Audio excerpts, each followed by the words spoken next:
Let me now address some of the issues that have not been accurately reported on. And when I finish, you can raise questions. Number one is the 25% excise duty on mobile phones. 25% excise duty on mobile phones. I want to address this issue because it keeps on recurring and coming back. In the debate in the social media, not alternative media, every media has been mentioning this. So this is my response. Public discussion has particularly focused on the proposed 25% excise duty on mobile phones, with some commentary framing the proposal as taxation targeting the youth, digital access, and online livelihoods. The National Treasury, however, wishes to clarify that the proposal does not introduce a new tax on mobile phones.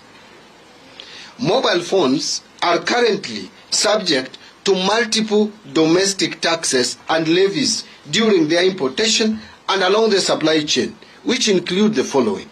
There is 16% VAT on all mobile phones. There is 10% excise duty as we speak. So excise duty is not new. There is already 10%. There is 25% import duty on mobile phones. There is 2.5% import declaration fee. And finally, there is 2% of railway development levy.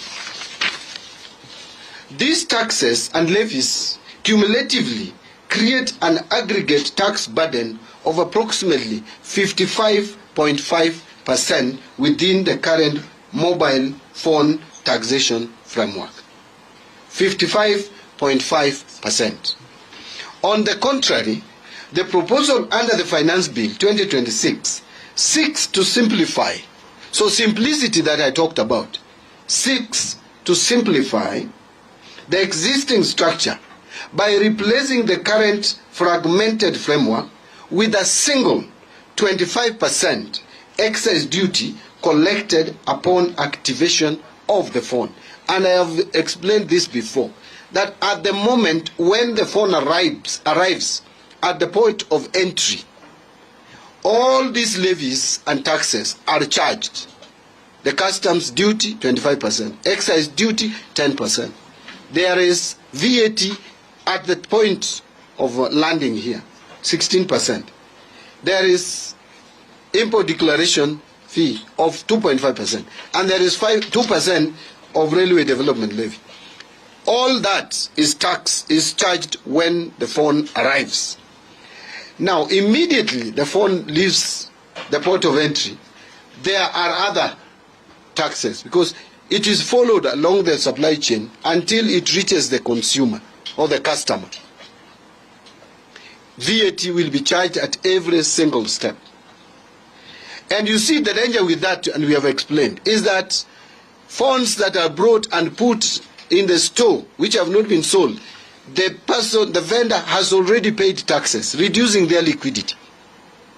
We are saying we are replacing that, all that complicated system with a simple one, where you bring the phone, there is no tax, there is no charges, there is no levy, but the time the phone is bought and is being activated is when you pay one single tax, that is excise duty at 25%. Tell me how that makes phones more expensive than the current arrangement.